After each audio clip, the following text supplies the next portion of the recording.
Yo les invito, estamos el día 15, es el sorteo,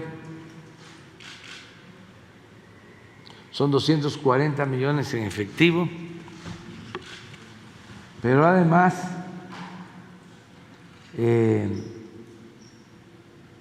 lotes, macro lotes, en la playa de Espíritu, Playa Espíritu, en Sinaloa. Todo lo que se obtenga es para ayudar al financiamiento de la presa de Santa María, que está en el río Baluarte, para que no haya inundaciones, para que se utilice el agua con propósitos domésticos y también para riego, y además se tenga una pequeña hidroeléctrica y generar energía en esa zona. Son los terrenos, es como lo del avión presidencial. Son los terrenos de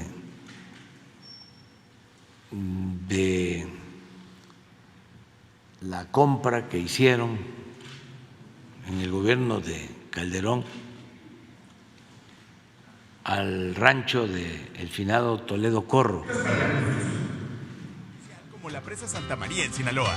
Lotería Nacional. Si juegas, gana México. Ese rancho lo compraron carísimo, 120 millones de dólares. Y supuestamente era para un desarrollo turístico, pero pues no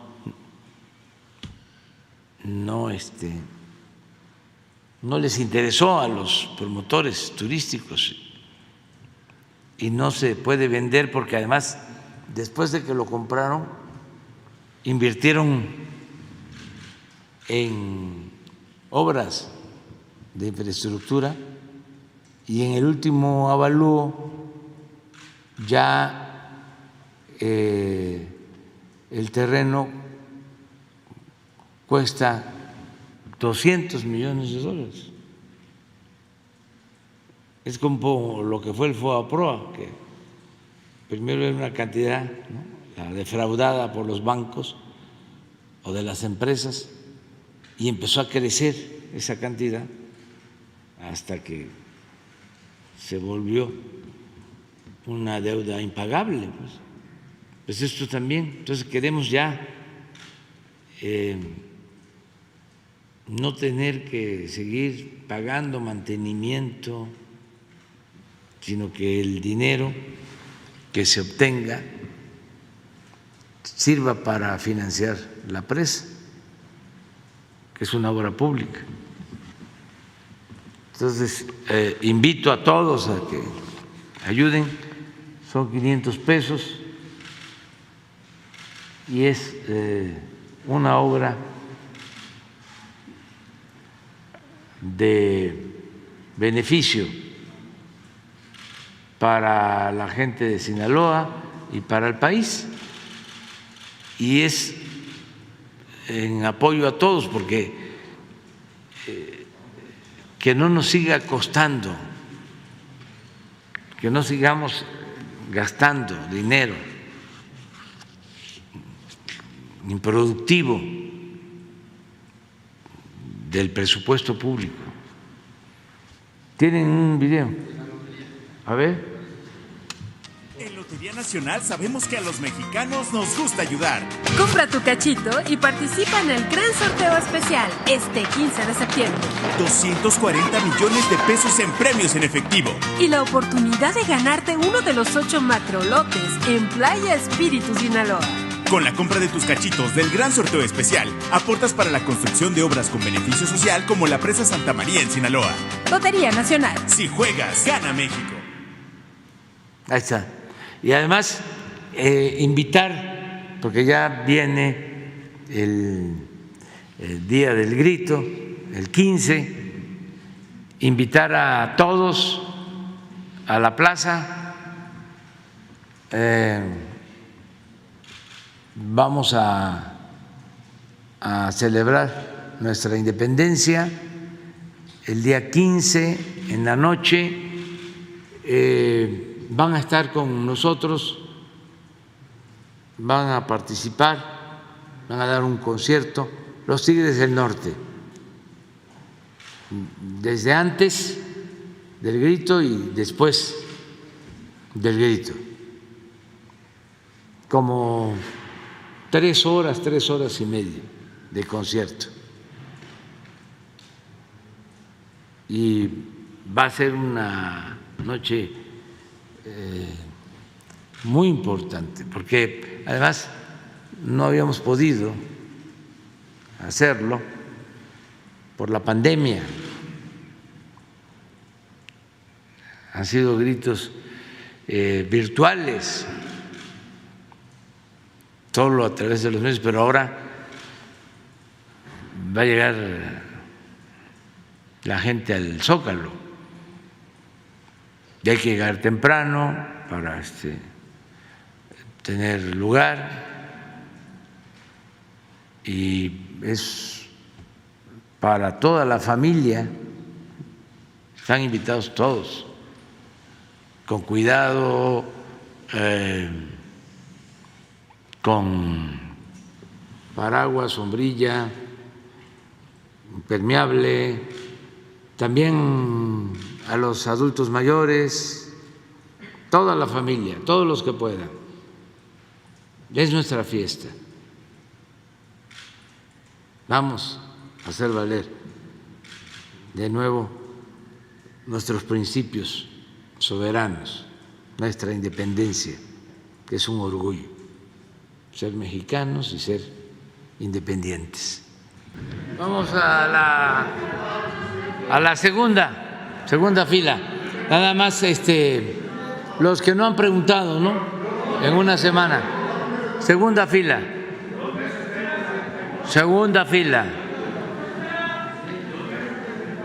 Gracias, señor presidente. Muy buenos días a todos y a todas. Liliana Noble, de Pulso Saludable. Señor presidente, tuve la oportunidad de estar en la presentación de uno de los libros de Paco Ignacio Taibo II, que se denomina 13 historias, y yo le preguntaba cuál era la estrategia más ideal para involucrar a las y los mexicanos a la lectura. Según la UNESCO, México ocupa el lugar número 107 de 108 países, es decir, que leemos muy poco. Y él me decía que él piensa que las estadísticas no son tan importantes y que en realidad el mexicano no es que no lea tanto, sino que más bien somos malos lectores porque no hemos tenido una buena cultura de la lectura. Él me decía que para poder hacer una república de lectores es importante primero los pobres, después los pobres, que también es importante llegar a todas las comunidades y a las más alejadas. También es muy necesario formar a los lectores desde la niñez. Me decía que hay clubs que involucran hasta a los bebés para poderlos inducir al tema de la lectura. Me decía que a raíz de que él es el director del Fondo de Cultura, lo que ha hecho, señor presidente, es incrementar la lectura. Ya existen alrededor de 10,000 clubes de la lectura en todo el país, y esta es una de las políticas que él ha estado impulsando, así como la reducción del costo de los libros. Pero dice que siguen haciendo falta cosas para poder incrementar el fomento a la lectura. Falta que los políticos están más involucrados en el tema de la lectura, en la inclusión del país, y que, bueno, él insiste que es muy importante hacer de México una república de lectores. Yo le quisiera preguntar, señor presidente, los investigadores en psiquiatría y en neurociencias dicen que la lectura puede ayudar a la innovación, a la creatividad, a tener mejor dicción, a poder incrementar la posición de la lectura en todos los niveles y poder incrementar también la comunicación del ser humano. Yo quisiera preguntarle, señor presidente, ¿cuáles serían las estrategias que adicionaría usted para poder apoyar a esta decisión de Paco Ignacio Taibo de crear una verdadera república de lectores en nuestro país? Esa sería mi primera pregunta. Gracias.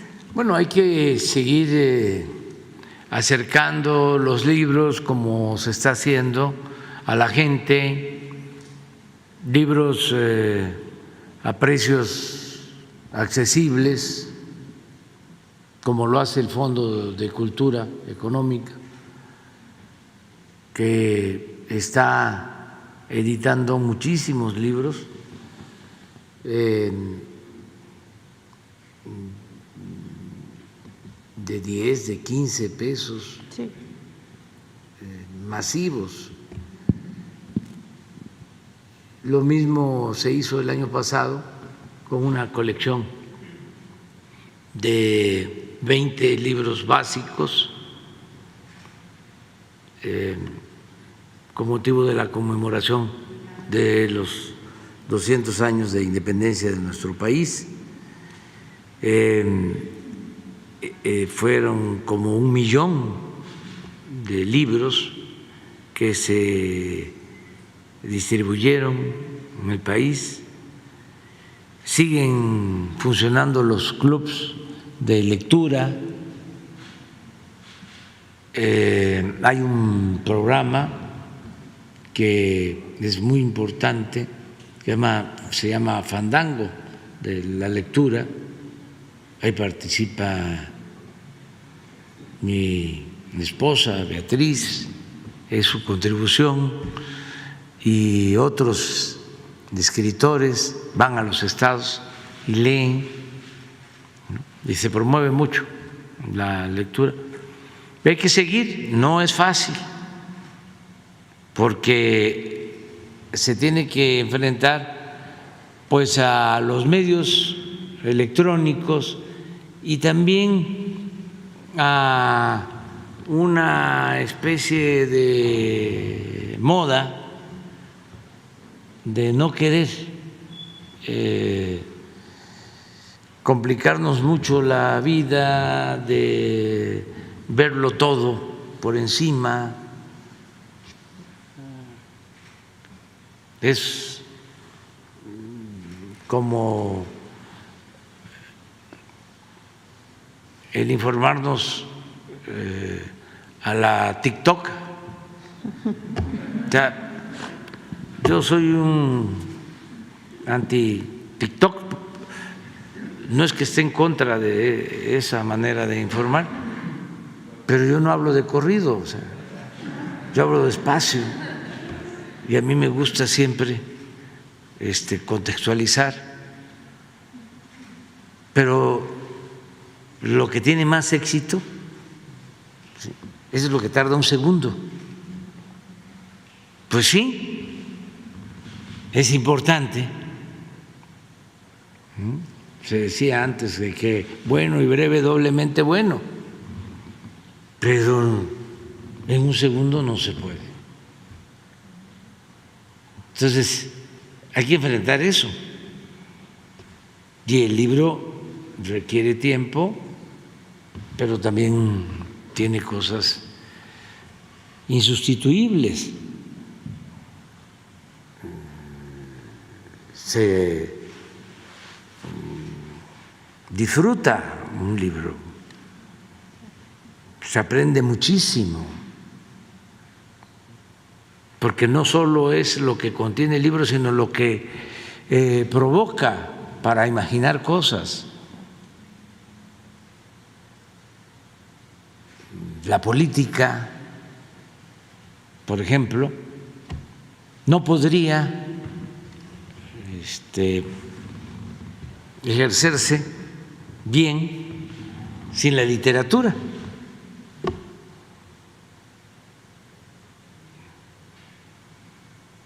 los literatos, grandes literatos, pues son maestros políticos. Tolstoy, gran maestro de la política, pero es Guerra y Paz y muchos libros que requieren tiempo, pero así se aprende con la literatura.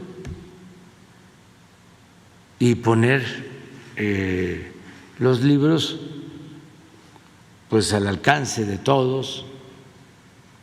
Y yo coincido con Paco Ignacio, sí lee la gente en México. Lo tengo probado. Lo que pasa es que es difícil que les llegue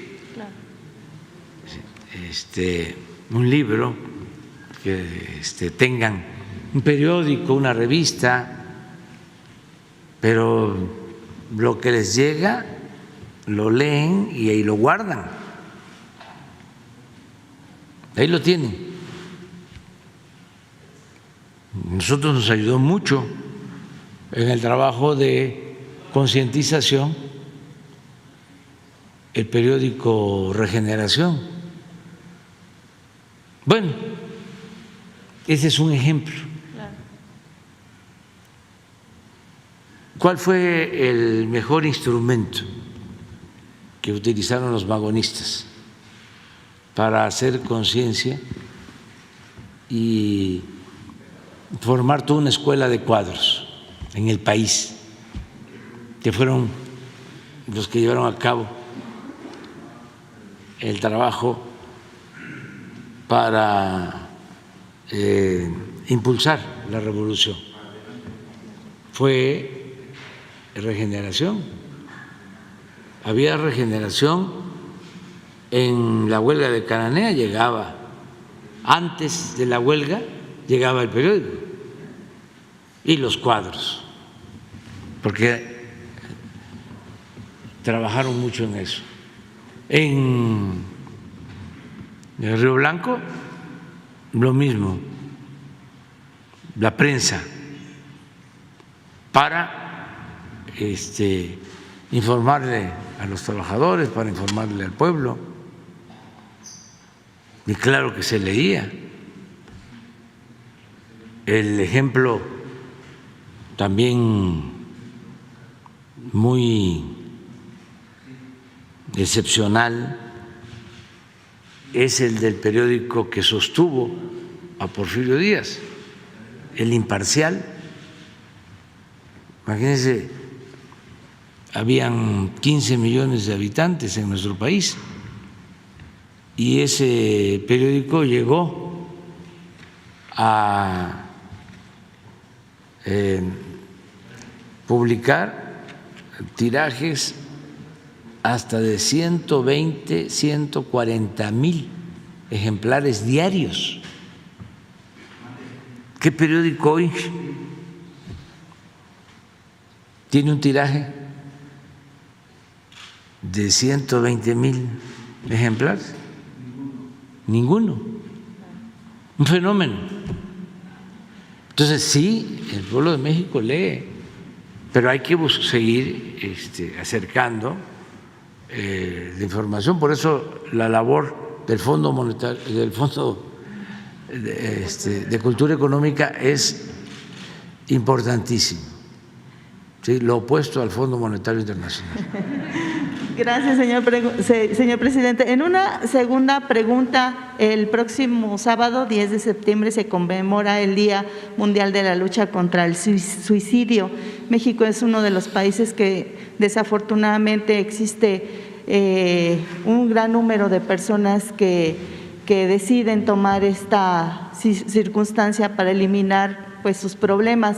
Cabe destacar, señor presidente, que estados como Sonora y principalmente Durango, adicional a la Ciudad de México, están ocupando lugares muy importantes en el tema del suicidio. Yo quisiera preguntarle si están pensando en reforzar a las estrategias que hoy se tienen a través de la Estrategia Nacional de Suicidio encabezada por el doctor Juan Manuel Quijada y la doctora Evalinda Barrón y por supuesto Diana Tejadilla, que todos ellos forman parte de este equipo para poder solucionar estas estrategias, bueno, más bien esta circunstancia. Si ustedes estarían pensando adicionar algo diferente o urgir pacíficamente, como usted siempre lo ha dicho, a los gobiernos para poder incrementar las acciones preventivas en materia de suicidio, sería mi segunda pregunta. Bueno, yo creo que hay que ir siempre en estos problemas sociales al fondo, ¿no? A conseguir entre todos una sociedad mejor, que no produzca frustración, que produzca deseos de vivir, de ser felices, y eso tiene que ver con el bienestar material y el bienestar del alma. De eso depende mucho.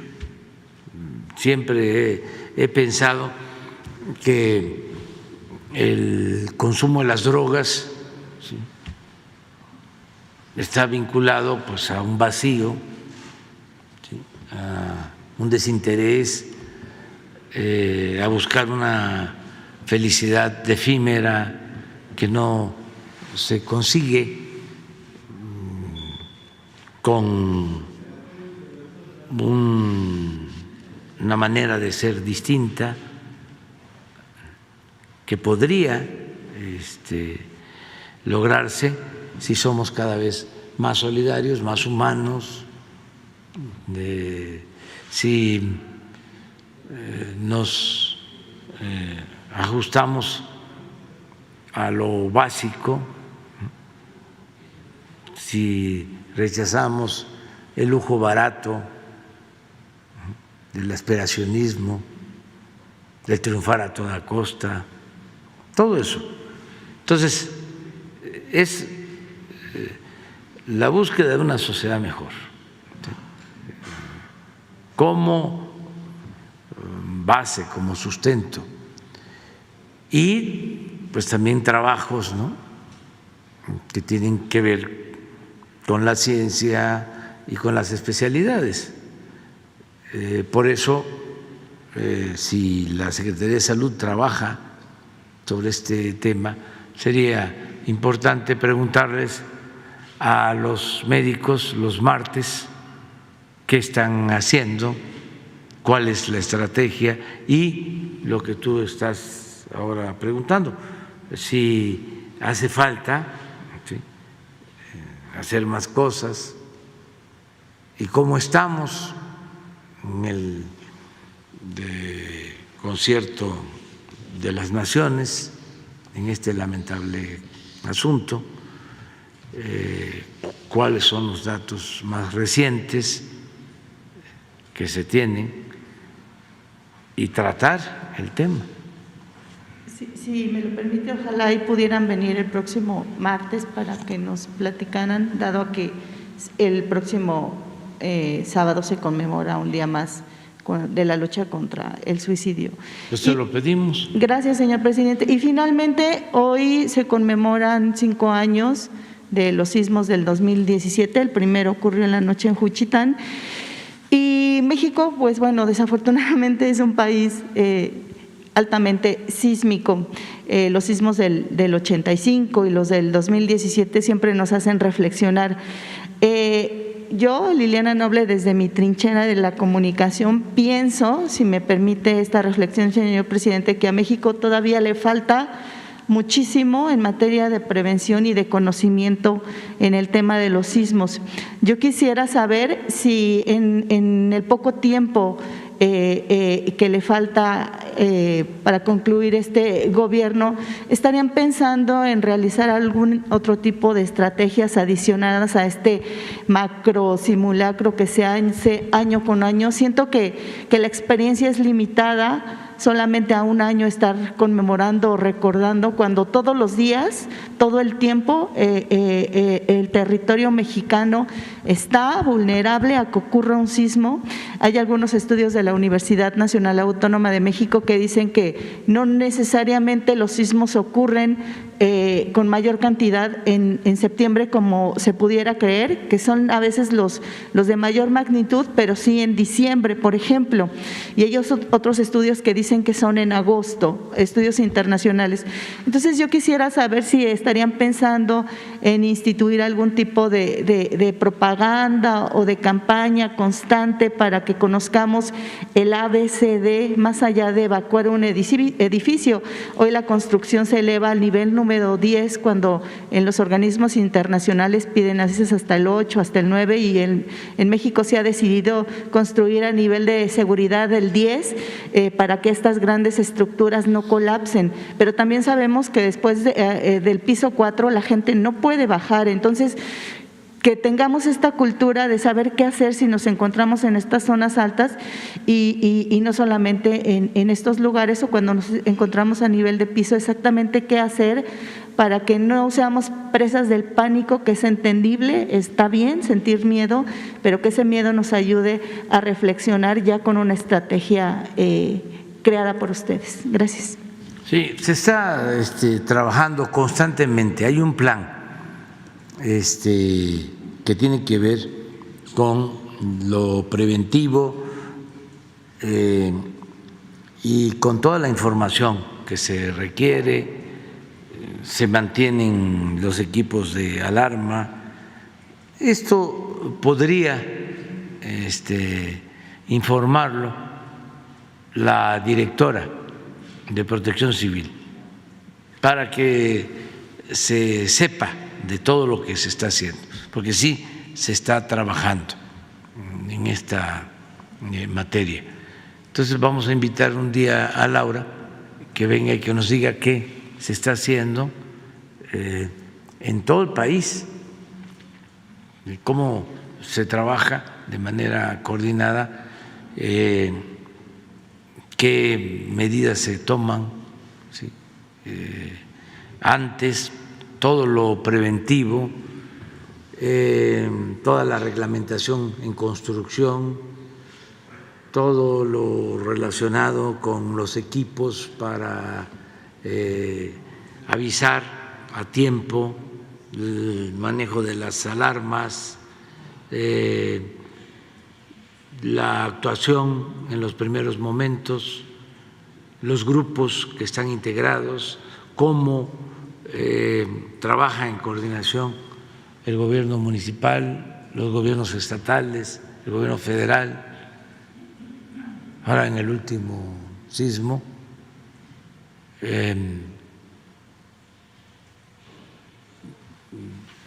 levanté el teléfono a la defensa y me respondieron.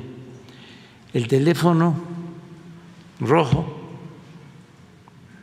del secretario de la Defensa y pedí información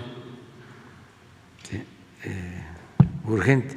Dice, ya estamos recabando información. En 3 minutos tiene, presidente, la información. Y en 3 minutos tuve la información de todo lo que estaba pasando en el país con el último sismo, creo que a las 3, 4 de la mañana. Ese.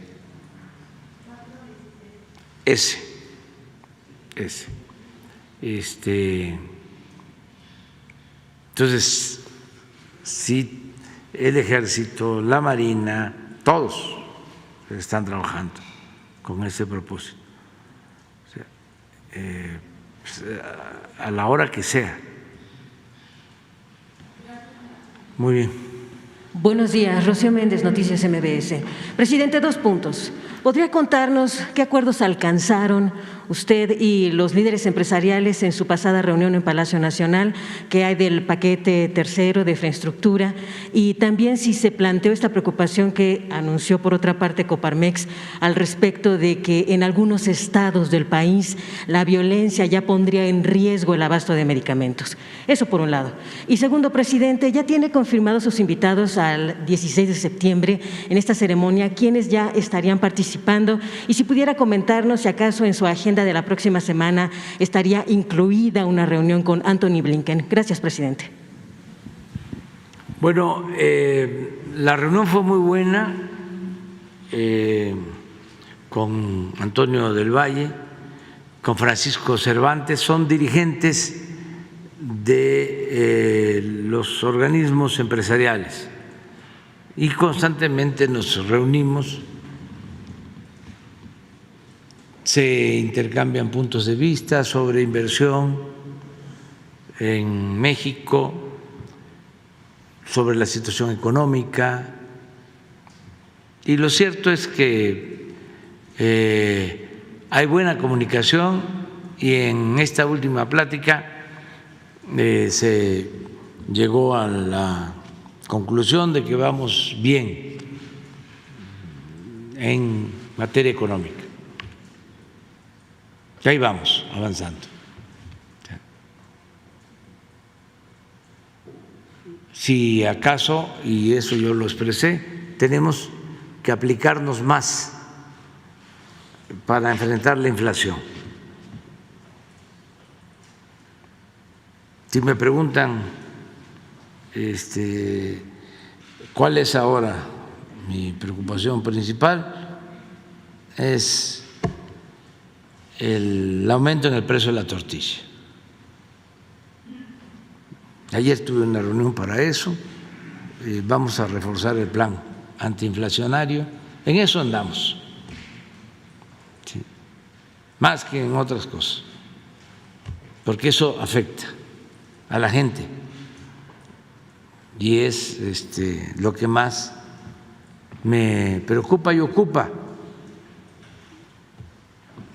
Siempre estoy pensando en la situación económica, social de la gente,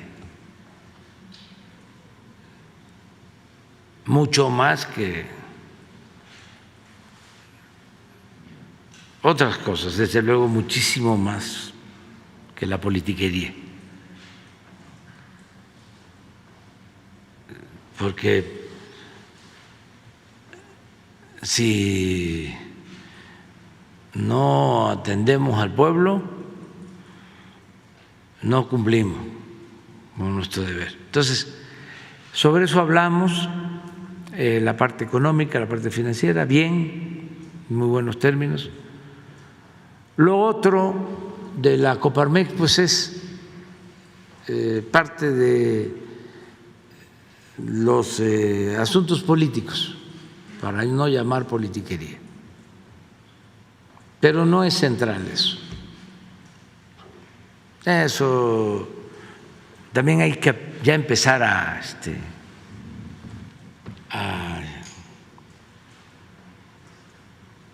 analizarlo entre todos, socializarlo. Cuando un líder empresarial empieza a decir que le preocupa mucho la violencia, no hay elementos, no es más que politiquería.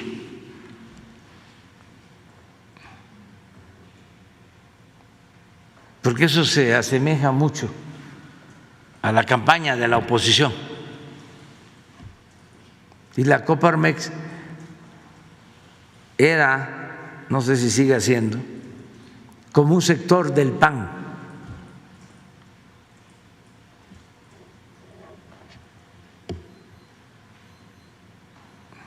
Sin duda, cuando estaba este señor de Hoyos, jugaba ese papel. no defendía a los empresarios, estaba en contra de nosotros. Fue el que me acusó con el rey de España.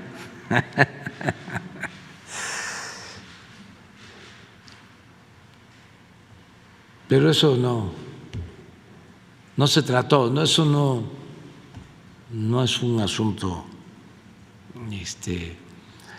prioritario, porque estamos haciendo pues nuestro trabajo para garantizar la paz, la tranquilidad todos los días. Es también como los anuncios que hacen en la embajada de Estados Unidos: no vayan a este estado.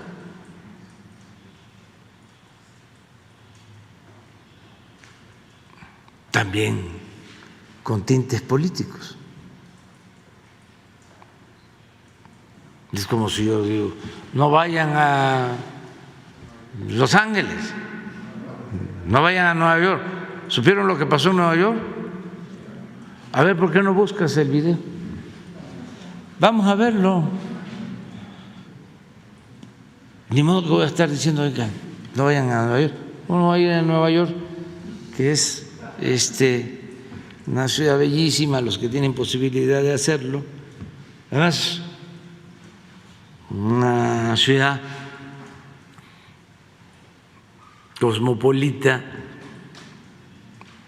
llena de migrantes, es como una especie de capital del mundo. Y claro que tienen problemas, ¿no?, como los que vamos a ver. Pero ni modo que yo diga no vayan a Nueva York, porque miren lo que está pasando.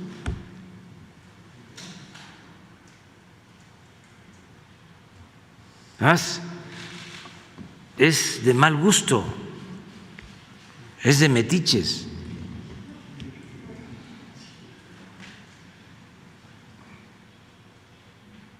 O sea, eso no es serio, pero ya quedó como práctica política, y todo eso hay que irlo ya haciendo a un lado.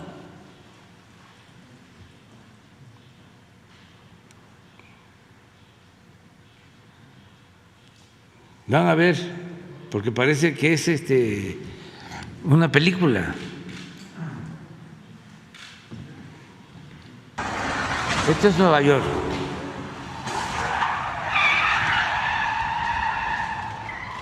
El coche negro.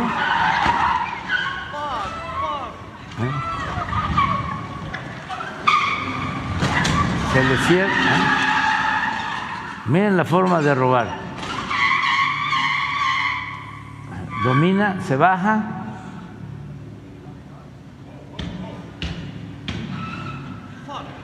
Ahí está, vámonos. Le roban. Parece como que se ve un portafolio. Ahí va. La bolsa. Y vámonos.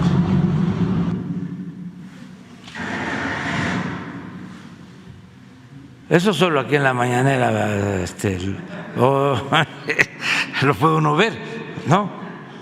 En las redes, en la mañanera. Porque pues esto no sale en la televisión.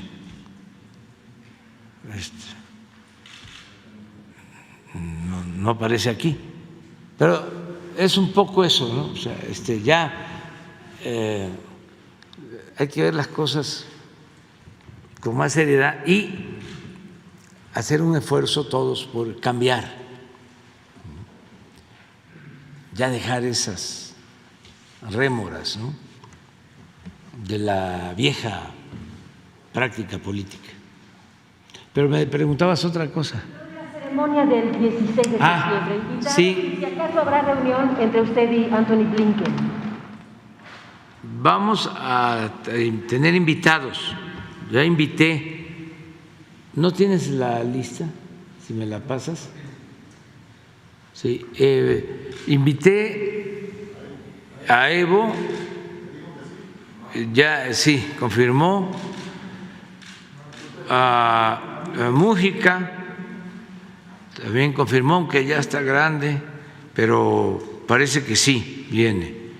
Viene en la familia del doctor Luther King, viene su hijo, su esposa y su nieta. Vienen, se invitó a la hija de César Chávez, no ha confirmado. Viene el papá y viene el hermano de Assange, Julian Assange. Déjenme que me acuerde.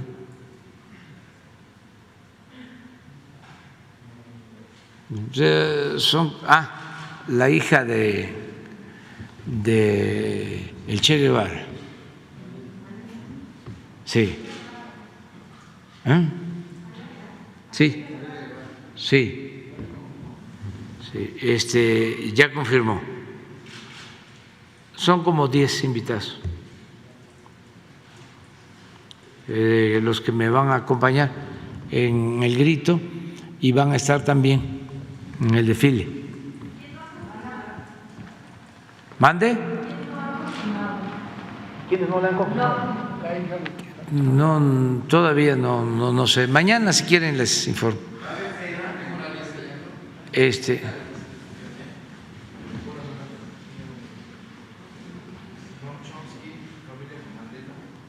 Así es. Esos son los invitados. Pero no están confirmados todos.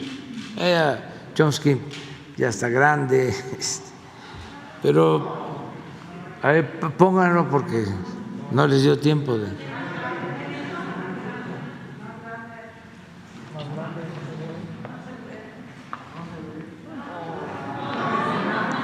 Ya, espérense.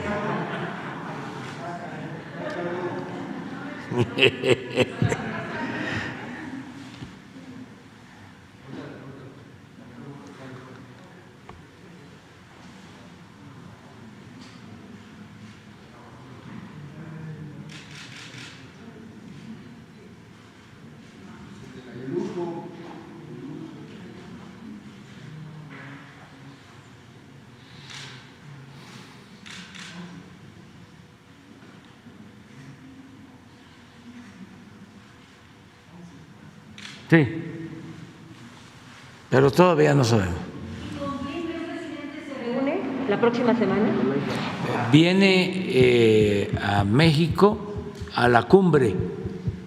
El canciller dijo ayer que sí venía a Ciudad de México el lunes. Sí.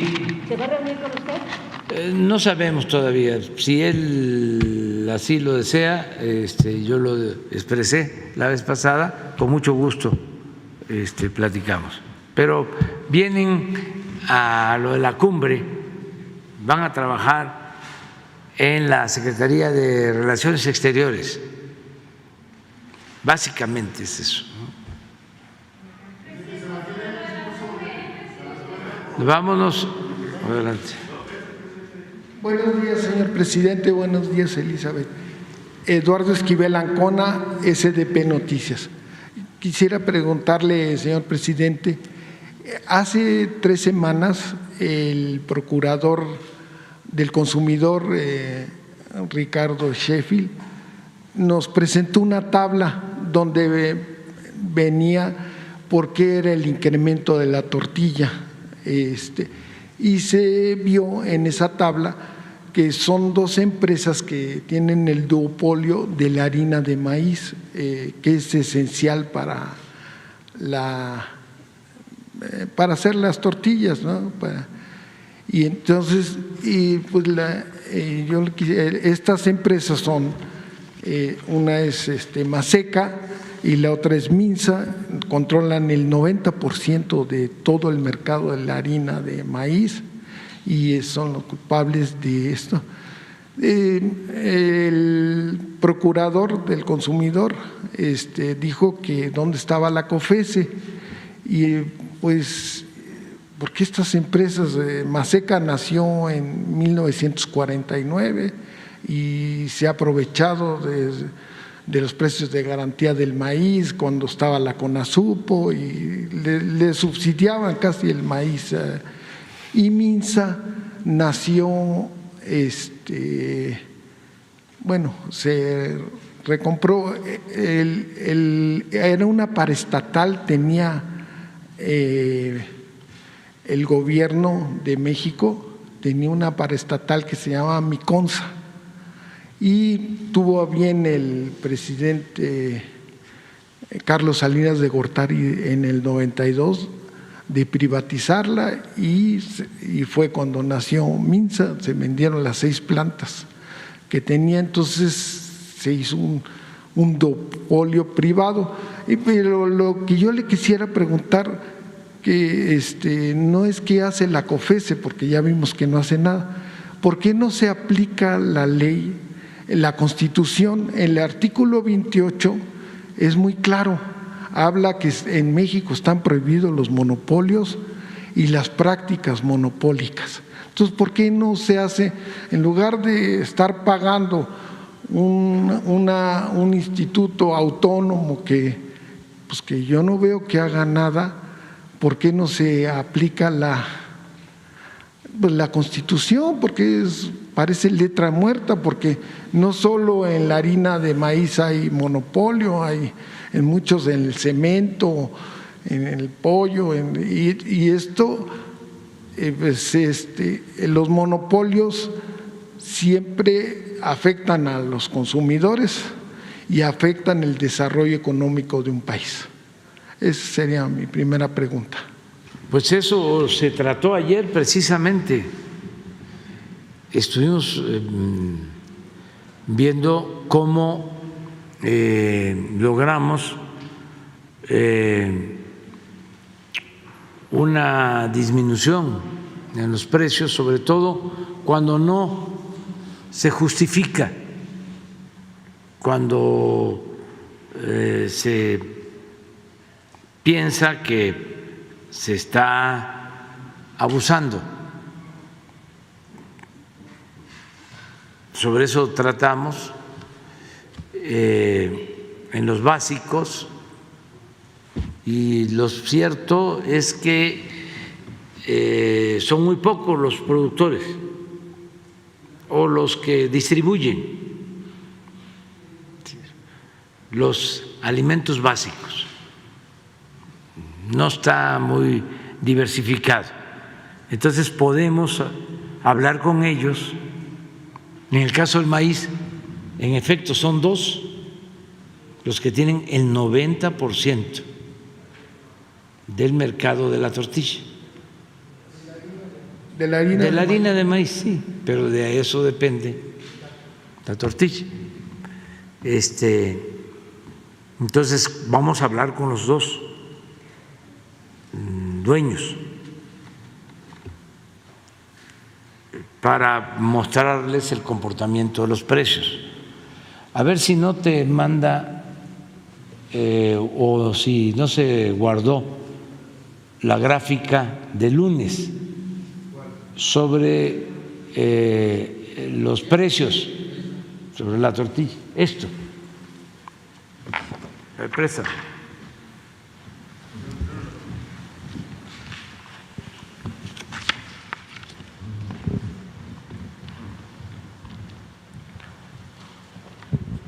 Ese es el precio de la tortilla en autoservicios. Ahí no hay problema, pero la verdad es que venden poco. La mayor parte de la gente sí compra la tortilla en las tortillerías. Este es el precio en el maíz amarillo, que se usa básicamente para el sector pecuario, porque el consumo de maíz en México para el consumo humano tiene que ver con el maíz blanco.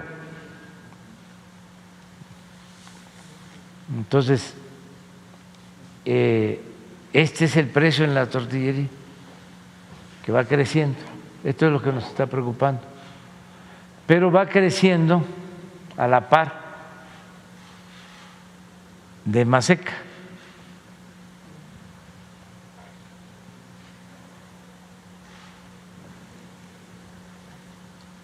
No así Minsa, que era la otra empresa que tú y esta es una empresa que ya tiene mucho tiempo, pero el señor Juan González yo creo que va a ayudar, porque se acordó ayer que se hable con él, que la Secretaría de Hacienda hable con él por esto.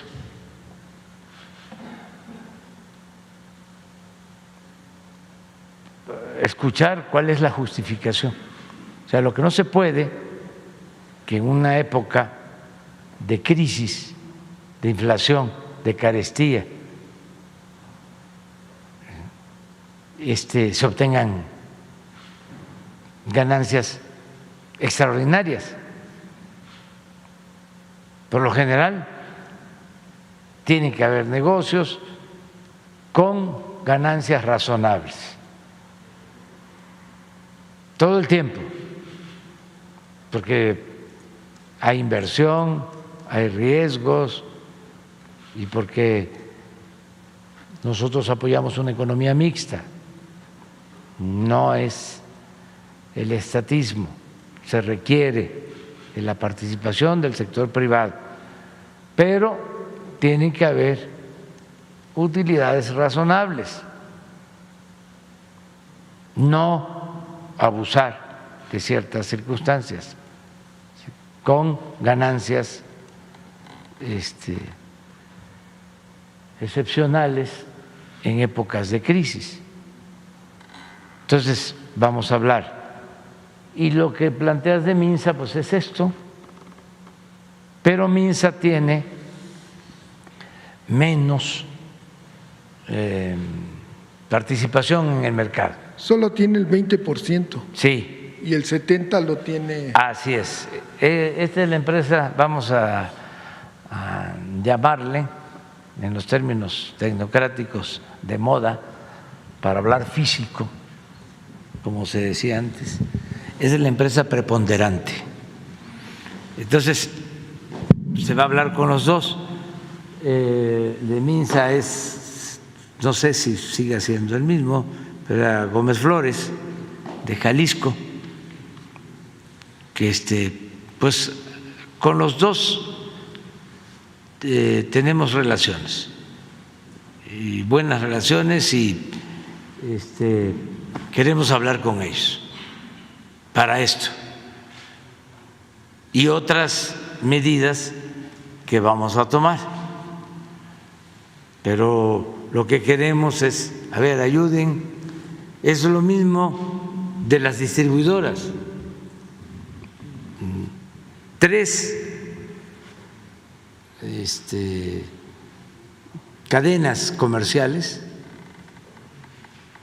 venden el 80%. O sea, es Walmart, es Chedraui y Soriana. 3, pues también vamos a hablar con los 3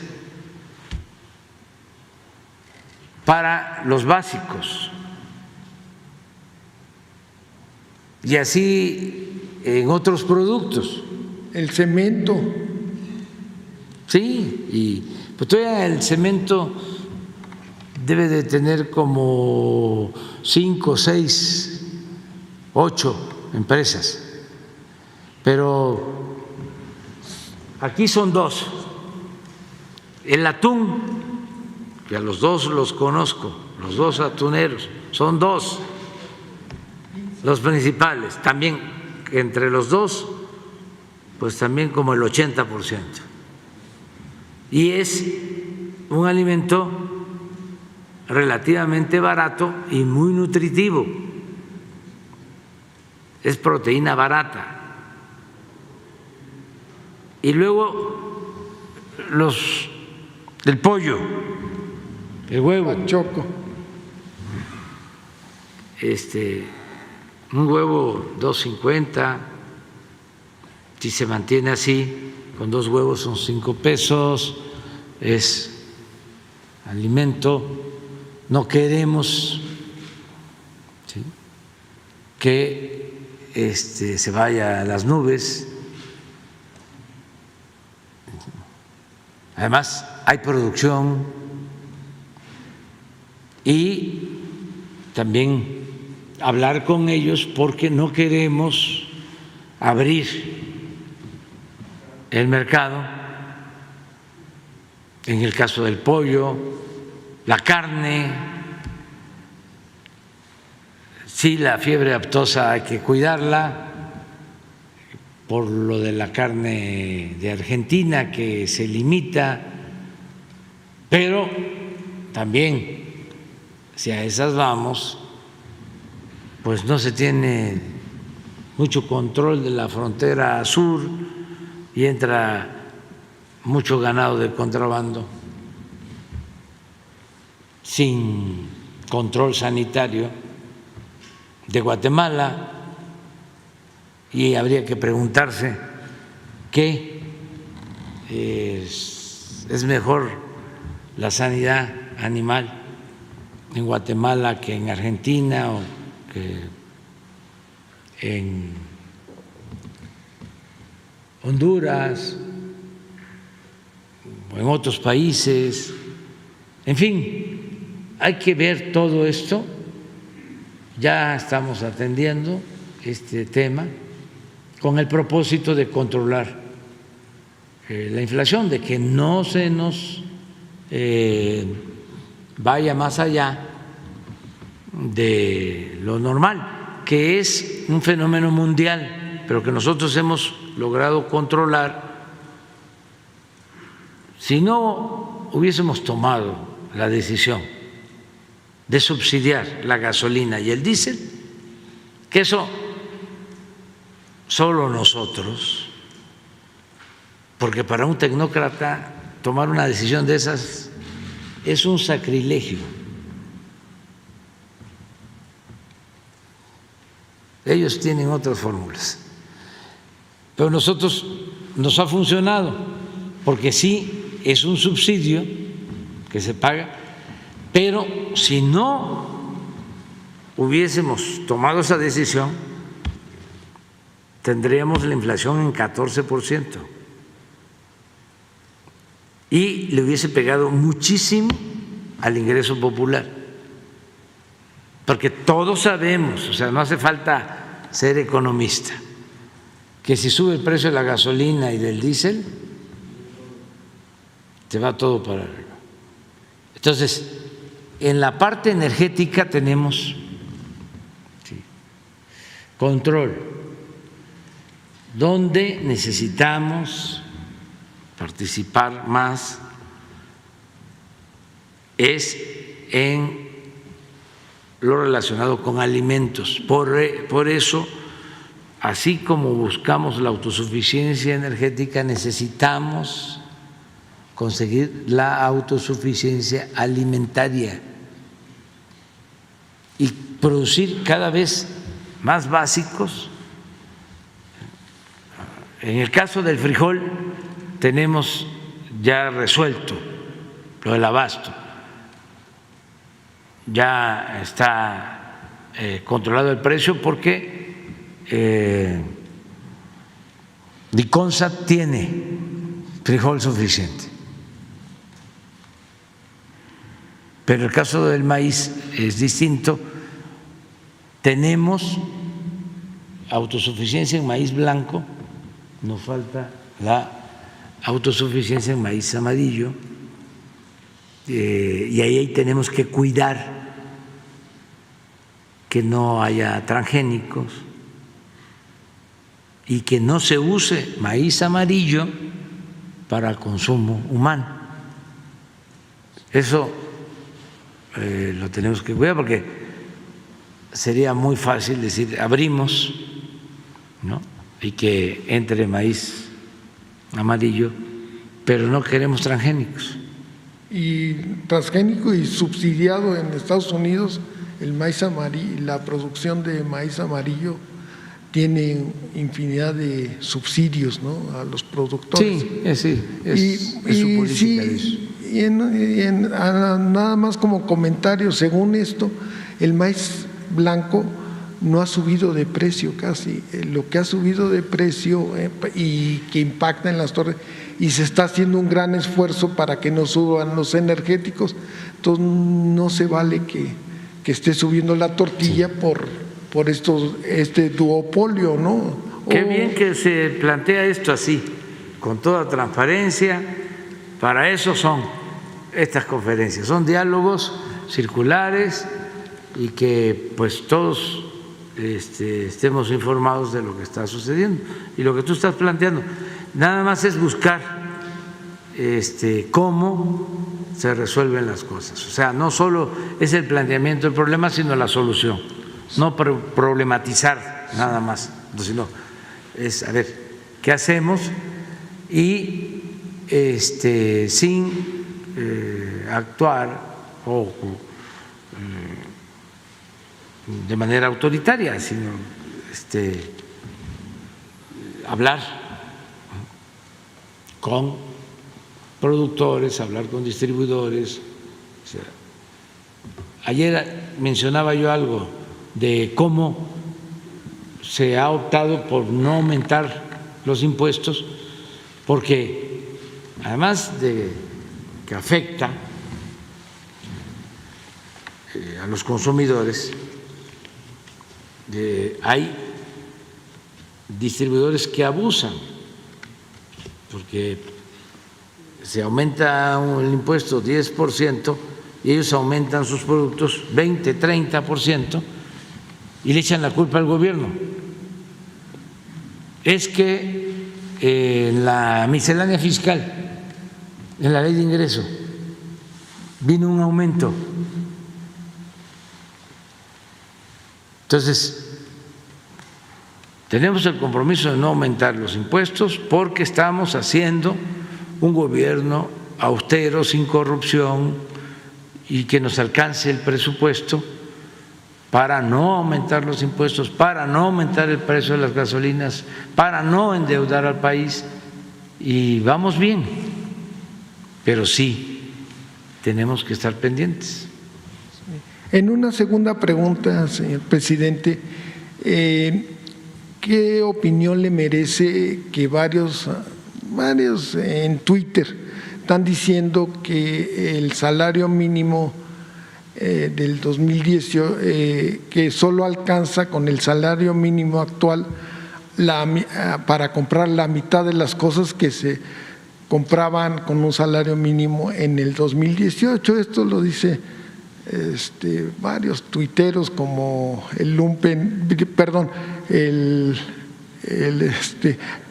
político Fernando Belauzarán, que dicen esto, pero esto no sé si no lean o no, porque en una nota de la jornada se vio que el salario mínimo se ha recuperado del 19 al 22 en un 65%.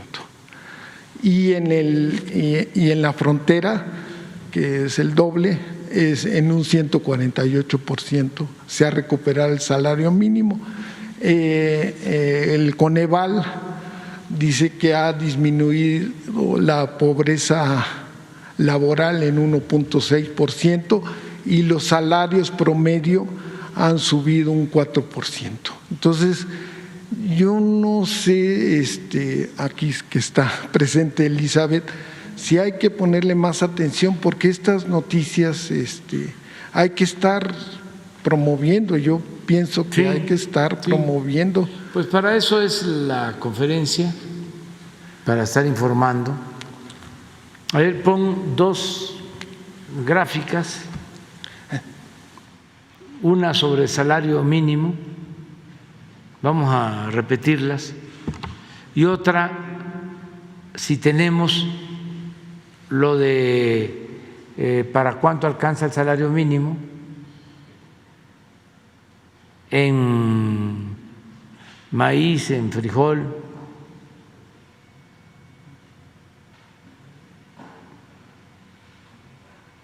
tortilla más que nada, que es lo que medimos, pan, sí ha habido una disminución del poder adquisitivo por la inflación. Por eso hay que atender el problema de la inflación, porque significa pérdida del poder adquisitivo del salario. Pues puede tener más ingresos, pero si suben los precios se pierde poder. Pero miren esto.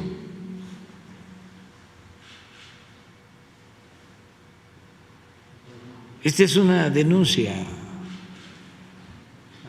al modelo neoliberal que defienden los conservadores corruptos. Este es un tengan para que aprendan.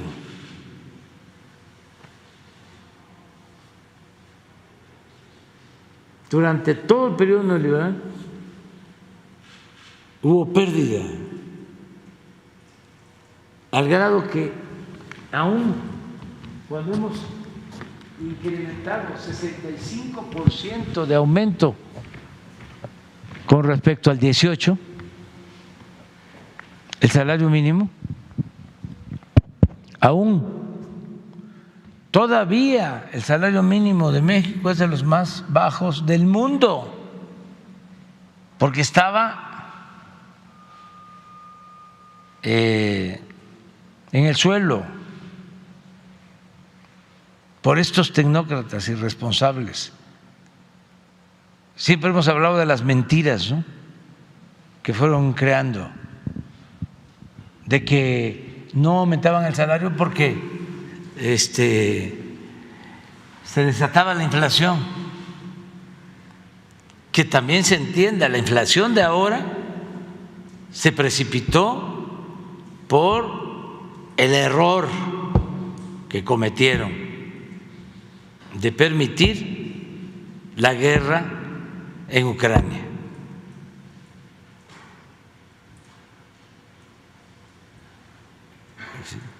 O sea, es una inflación mundial precipitada por esa guerra. Ya venía el problema con la pandemia y se agravó por la guerra.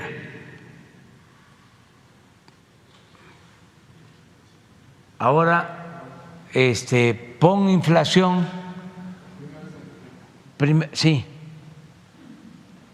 Mire, este es el caso de la tortilla.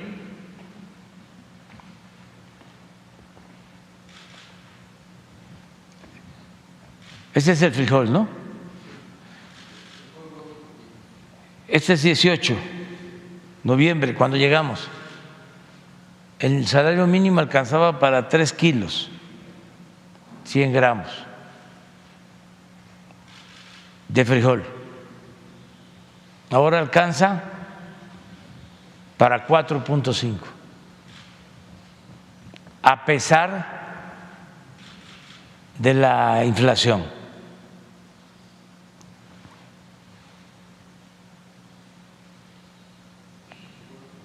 Este es huevo, 3 kilos 200, el salario mínimo. Ahora 4.2.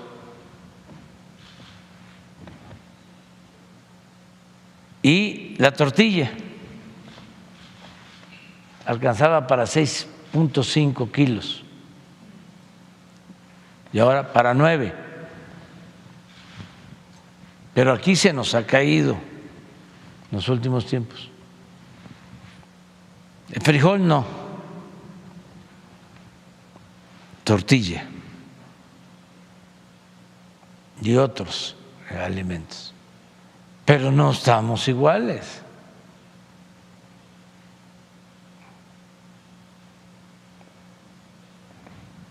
y hay que seguir informando, pero la gente lo sabe. Si no, no nos apoyaran. Es la élite esta conservadora la que está inconforme, que se sentían los dueños de México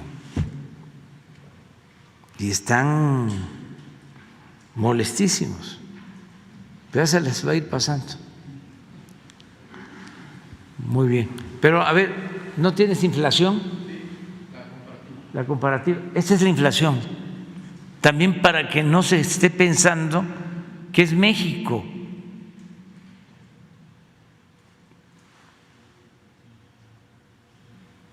Miren cómo estamos.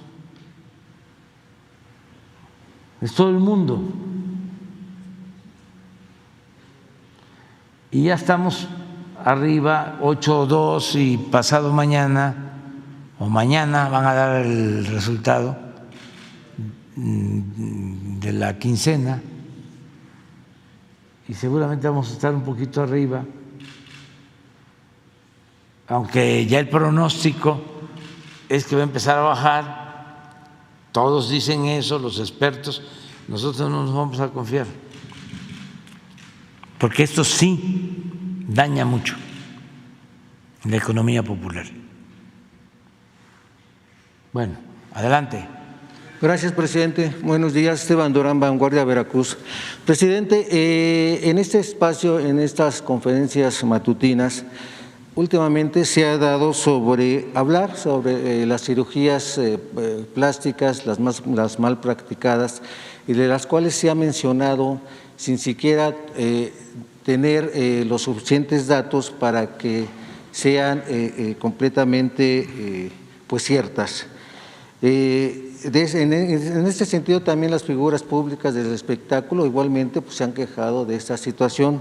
Sin embargo, esto también ha traído pues estigmatizado a los profesionales de la cirugía plástica, y en este sentido pues se han pues manifestado en contra de esta situación y señalan que pues ha habido universidades e institutos sin que hasta el momento las autoridades sanitarias hayan comprobado alguna irregularidad u omisión en estas. Son universidades, son institutos, son pues hospitales que tienen certificación y que operan de manera correcta. Igualmente, para este sector médico, quienes han manifestado que las cirugías estéticas han ido a la alza en los últimos años, pero por supuesto deben ser practicadas por médicos certificados para evitar monopolios, en este caso como el CONAMEM, el Comité Normativo Nacional de Consejos de Especialidades Médicas, que como muchas otras asociaciones civiles creadas hace 2 sexenios, se apoderaron, presidente, de este tipo de especialidades médicas en el país, lo que derivó la falta de especialistas en otras ramas. Presidente, también la cirugía plástica y reconstructiva, más allá de la cuestión estética, lo cierto es que es una opción para aquellos pacientes, principalmente mujeres, para elevar la calidad de vida mediante la autoestima de las personas cuando ésta ha sido impactada por alguna enfermedad o accidente. En este sentido, preguntar si se está analizando, presidente, una forma de regularla para evitar monopolios y poner en riesgo a los pacientes. También en este sentido, los senadores José Narro y Guadalupe Antares de Morena presentaron iniciativas para reformar el artículo 81 de la Ley General de Salud para desaparecer este tipo de monopolios y no se ha avanzado. ¿Cómo es que se va a tratar este tema para evitar todas estas irregularidades, presidente? Pues ya lo hemos tratado aquí, porque una compañera ha estado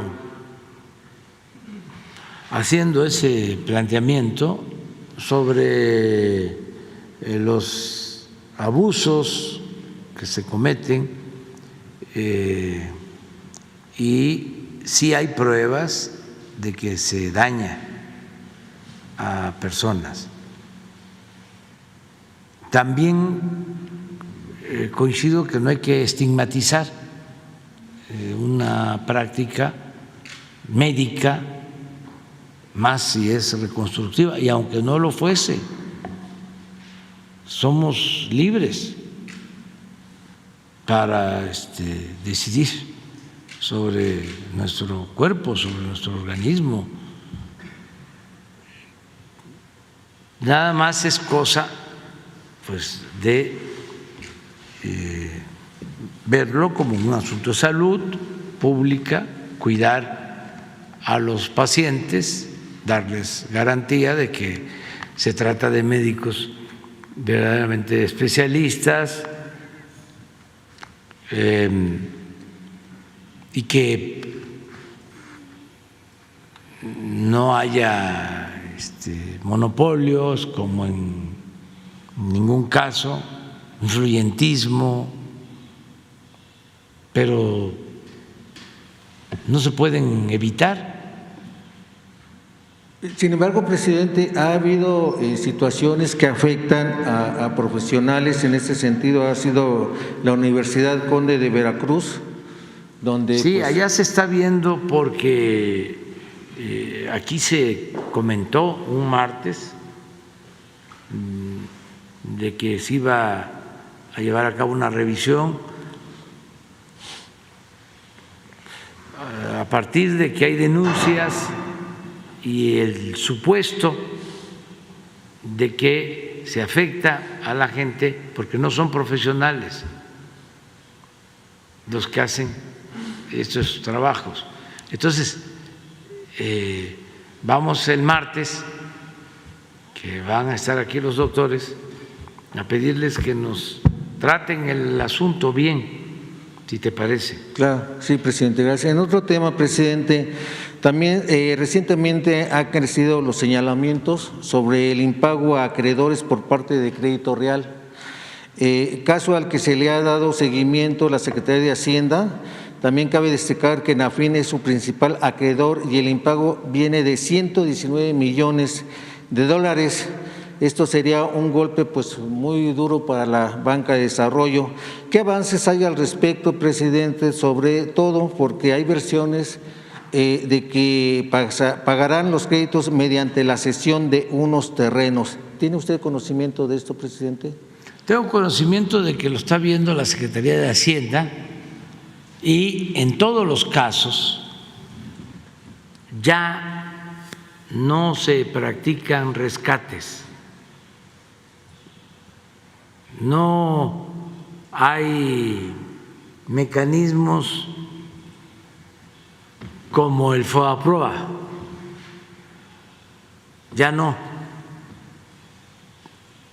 porque no podemos estar rescatando a los de arriba cuando los que necesitan ser rescatados son los de abajo.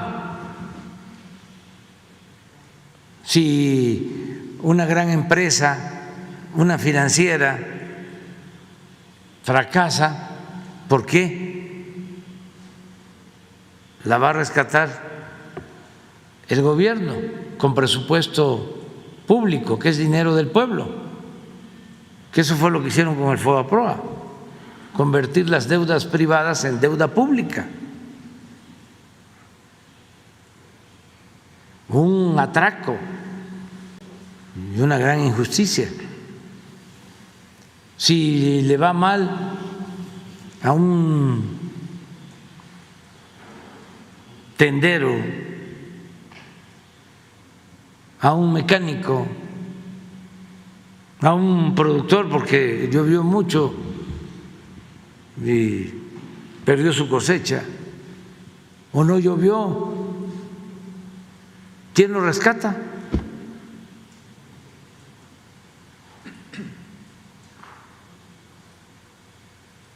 Entonces, ya ese tipo de prácticas también son de la época del neoliberalismo. Ya nosotros no aplicamos esas políticas. Y si hay defraudación, tienen que pagar. Y nada de andar queriendo evadir responsabilidades. Ya no hay influyentismo.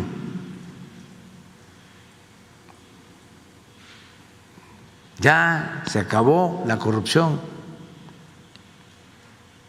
Cero corrupción, cero impunidad. A robar más lejos.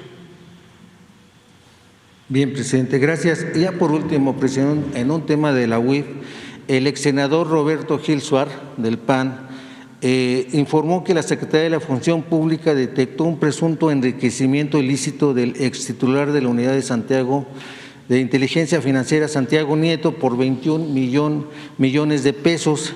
Y ante ello, el exfuncionario se amparó bajo el argumento de que la UIF no tiene facultades para solicitar o entregar información bancaria o financiera sin autorización ni colaborar con la Fiscalía General de la República.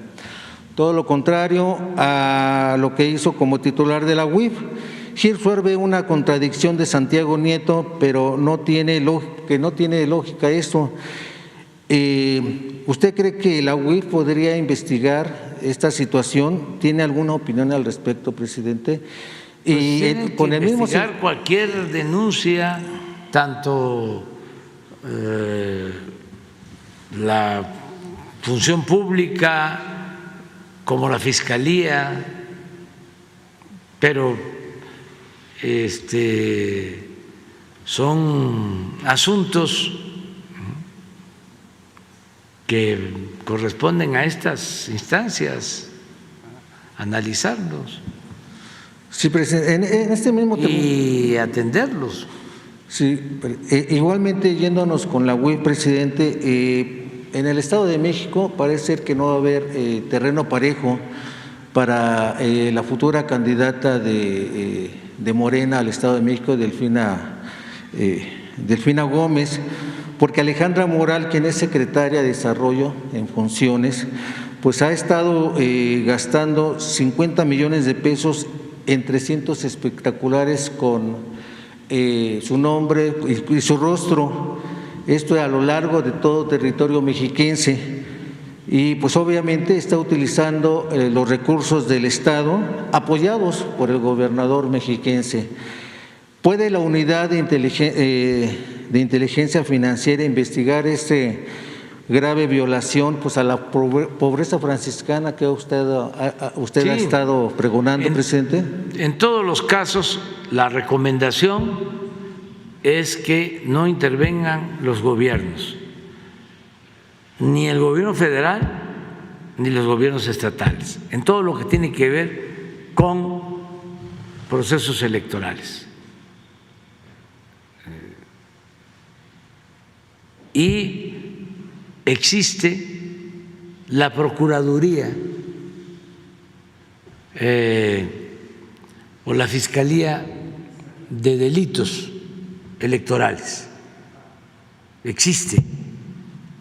Y cualquier denuncia se puede presentar ahí. Y el fraude electoral ya está considerado, que era lo que querían quitar, entre otras cosas, en el Poder Judicial. Afortunadamente eso no prosperó, o hasta ahora no ha prosperado. Está considerado como delito grave. ¿Ve un riesgo en las elecciones mexiquenses? No, porque son otros tiempos, la gente está muy consciente.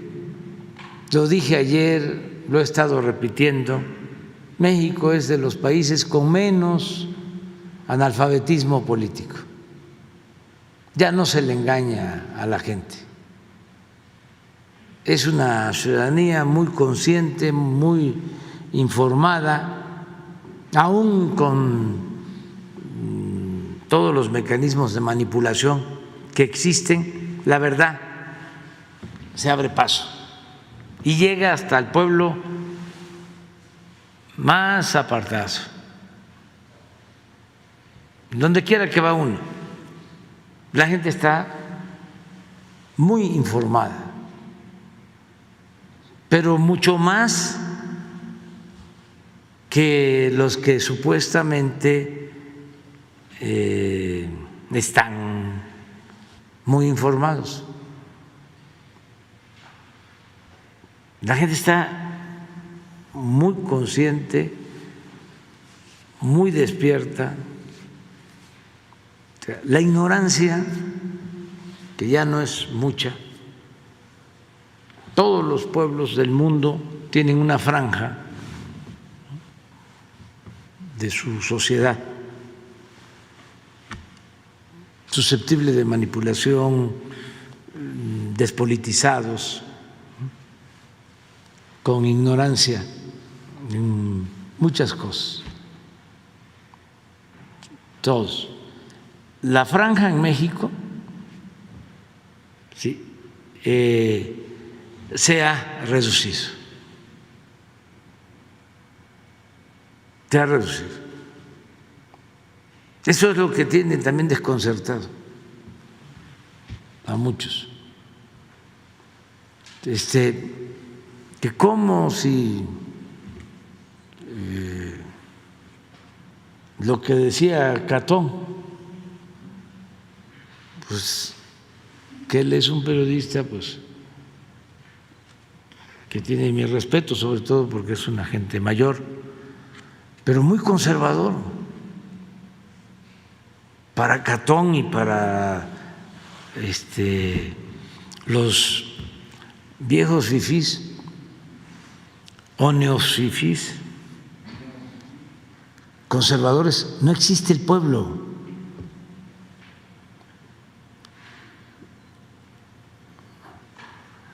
Y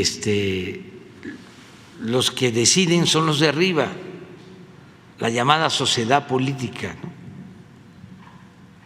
Esa era su concepción. Ellos eran los representantes de lo que en los últimos tiempos se empezó a llamar sociedad civil, que no es más que pueblo. Pero ellos se sentían, ¿no?, los voceros, los expertos, la gente autorizada, con un profundo desprecio al pueblo, muy clasistas. Eso no se les quita, porque además están molestos. Entonces, ¿qué decía Catón? ¿Cómo es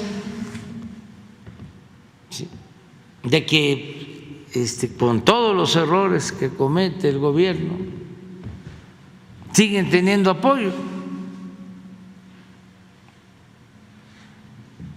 Pobre México, ¿en qué país vivimos?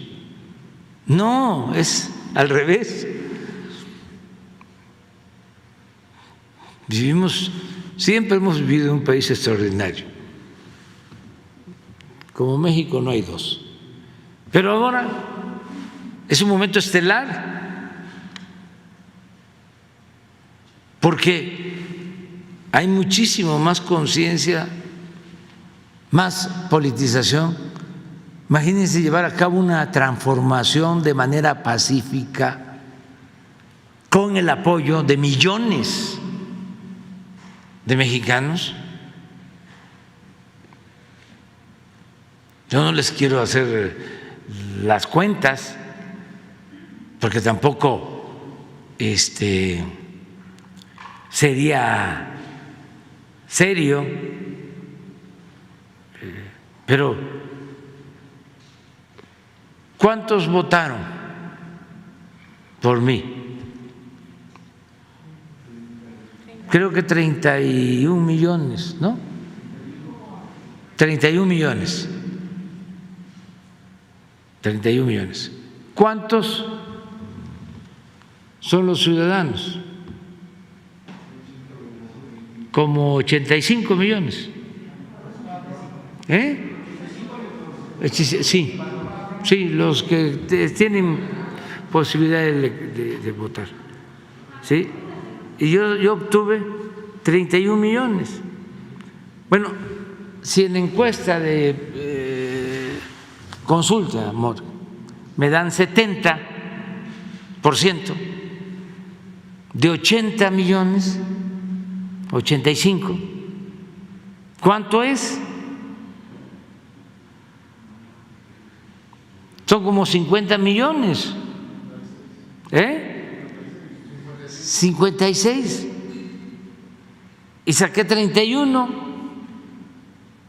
Claro, no es así. No es así, pero es un fenómeno. ¿Y a qué se debe? Pues a la revolución de las conciencias. Entonces, yo respetuosamente les aconsejaría a nuestros adversarios, tomen en cuenta eso, no desprecien al pueblo, ya no es lo mismo. Aquí siempre lo hemos dicho, que ya el New York Times, que el Washington Post, que ya dijeron esto, o esto que vimos, ¿no? Las recomendaciones, no viajes a tal estado, ¿sí?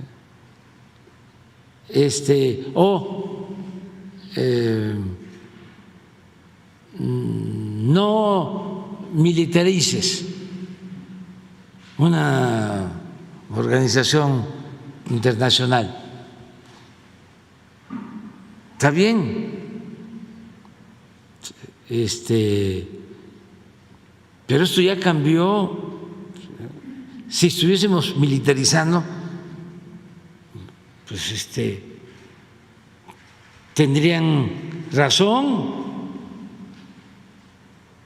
Sí, pero resulta de cuando acá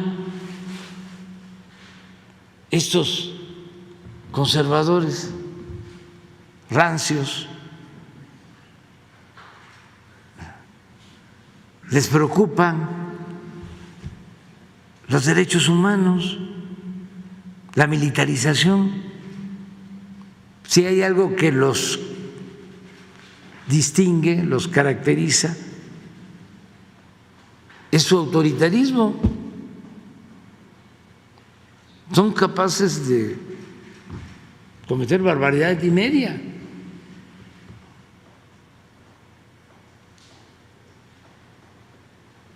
Entonces, ya deben de entender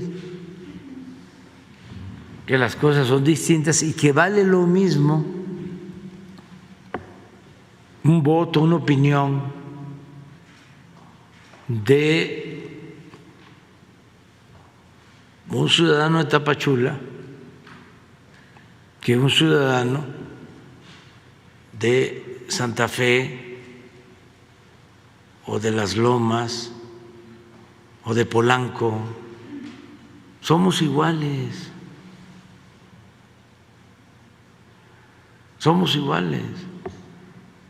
No debe de haber clasismo, nadie tiene que sentirse superior, y que vayan respetando. Ahí está el ejemplo de Argentina y Chile. Fíjense lo de Argentina, ¿no? Un acto reprobable, como se le vea. Si se tiene diferencias, ¿cómo se va a usar la violencia? Ese es un acto de barbarie, inhumano. En cambio, en Chile, diferencias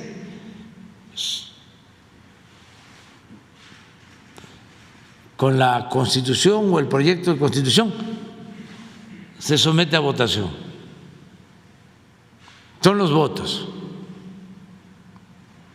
Y dice la gente, la mayoría, no queremos cambio. Esa es la democracia. Pero ese es el camino.